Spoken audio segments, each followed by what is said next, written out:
एक वैक्सीन की तारीख निकल जाना सिर्फ कैलेंडर की एक तारीख निकलना नहीं है, क्योंकि जब आपके डॉग की इम्यूनिटी कमजोर पड़ती है तो अगली बार बीमारी सिर्फ दरवाजे पर दस्तक नहीं देती, कभी कभी सीधे घर के अंदर आ जाती है।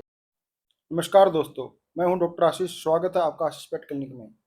आज हमारे पास लगभग 4 to 5 ईयर का एक अडल्ट डॉग आया जिसकी रूटीन वैक्सीनेशन काफी समय से ओवरड्यू थी, और इसके साथ ही इसके ईयर भी लंबे समय से प्रॉपरली क्लीन नहीं हुए थे। तो आज के इस केस के थ्रू हम बात करेंगे वैक्सीनेशन ओवरड्यू होने पर रिस्क क्या बढ़ सकता है, डिस्टेम्पर और पारो वायरस जैसे डिजीज के सिम्टम्स क्या हैं, रेबीज वैक्सीनेशन इतनी इंपॉर्टेंट क्यों है, और क्या वैक्सीनेशन लगाने के बाद साइड इफेक्ट हो सकते हैं।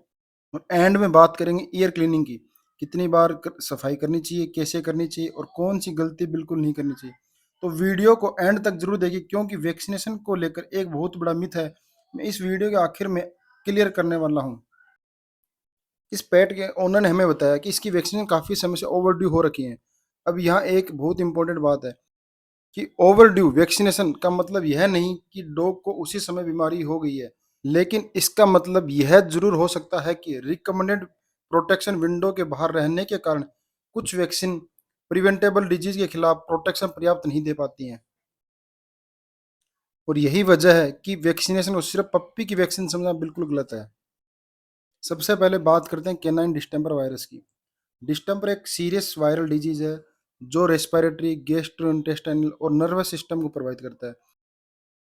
इसके सिम्टम्स जो हमें देखने को मिल सकते हैं, जैसे कि फीवर, आंख और नाक से डिस्चार्ज आना, कफिंग, लिथार्जी, एपेटाइट कम होना, वोमिटिंग या लूज मोशंस, और सीवियर केसेस में न्यूरोलॉजिकल साइन जैसे सीजर या अबनॉर्मल मूवमेंट्स।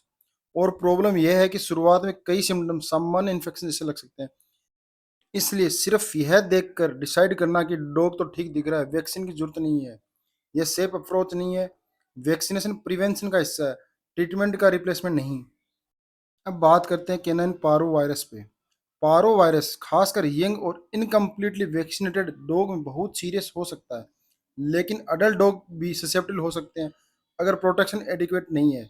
इसके कॉमन सिम्टम्स ये हैं: severe vomiting, loose motions, dehydration, weakness और खाना छोड़ देना।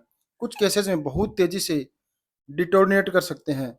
और सबसे इम्पोर्टेंट बात, पारो वायरस इन्वायरमेंट में काफ़ी रेजिस्टेंस हो सकता है, इसलिए सिर्फ यह सोचना कि मेरा डॉग घर से बाहर नहीं जाता हमेशा सफिशिएंट प्रोटेक्शन नहीं देता, क्योंकि इन्फेक्शन मटेरियल इन्वायरमेंट के जरिए भी एक्सपोज का रिस्क पैदा कर सकता है।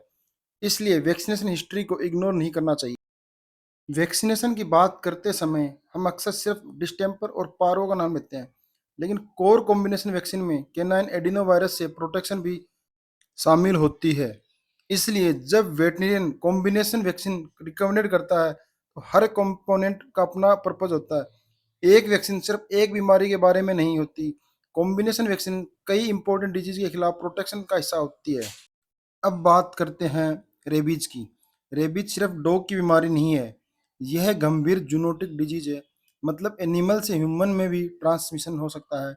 भारत जैसे रेबीज एंडेमिक क्षेत्र में डॉग वैक्सीनेशन के साथ पब्लिक हेल्थ भी जुड़ी हुई है, इसलिए रेबीज वैक्सीनेशन को केयरफुली पोस्टपोन करना सही अप्रोच नहीं।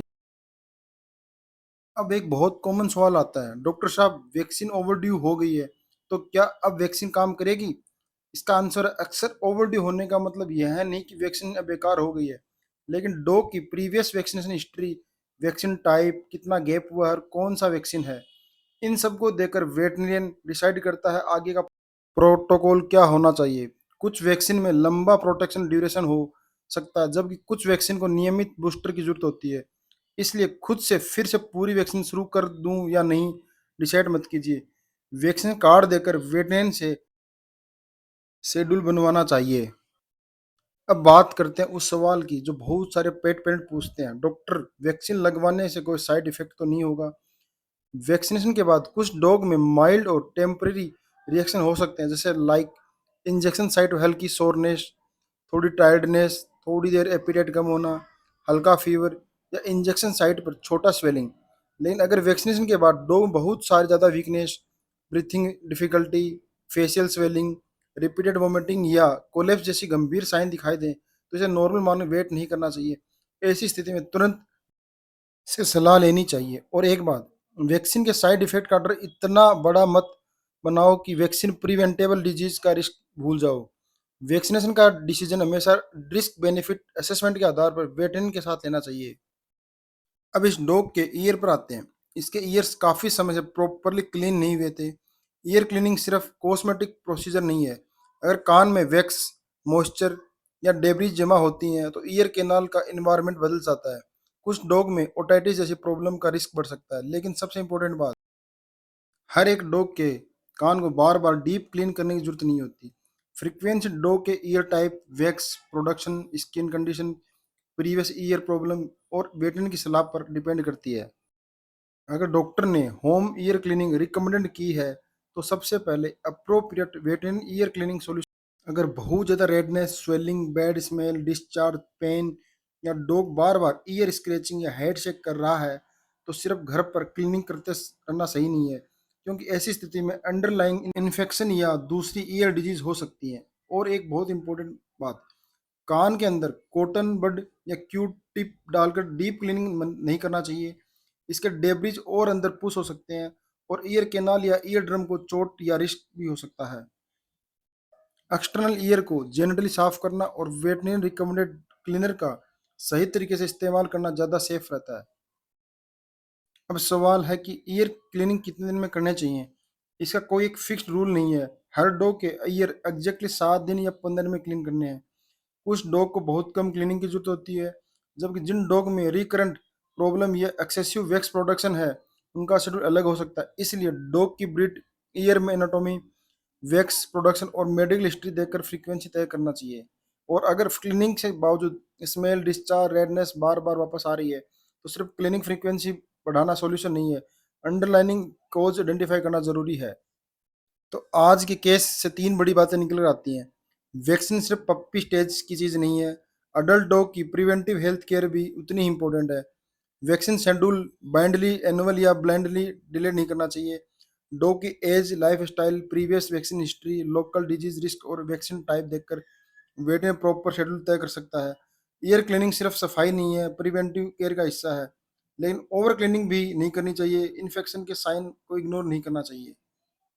बीमारी आने के बाद इलाज करवाना ज़रूरी है, लेकिन बीमारी आने से पहले प्रोटेक्शन देना उससे भी ज़्यादा समझदारी है। एक रिस्पॉन्सिबल पेट पेरेंट वो नहीं जो सिर्फ डॉग के बीमार होने पर क्लिनिक आता है। रिस्पॉन्सिबल पेट पेरेंट वो है जो बीमारी आने से पहले प्रिवेंटिव के बारे में सोचता है। वैक्सीन रिकॉर्ड चेक कीजिए, अपने डॉग का प्रिवेंटिव हेल्थ प्लान बनवाइए। कोई भी वैक्सीन ओवर ड्यू है तो पैनिक मत कीजिए, बस उसे इग्नोर मत कीजिए, क्योंकि आपका डॉग अपनी हेल्थ खुद नहीं बता सकता। उसकी हेल्थ की ज़िम्मेदारी उसके इंसान की होती है। तो अगर आपके घर में 4-5 साल या उससे ज़्यादा उम्र के डॉग हैं, तो उसका वैक्सीन कार्ड निकालिए और चेक कीजिए क्या उसकी वैक्सीन का वास्तव में अपडेट हो गई है। अगर नहीं है तो उससे करवाइए। Thank you watching this video. मिलते हैं आपसे अगले वीडियो में। Take care, bye.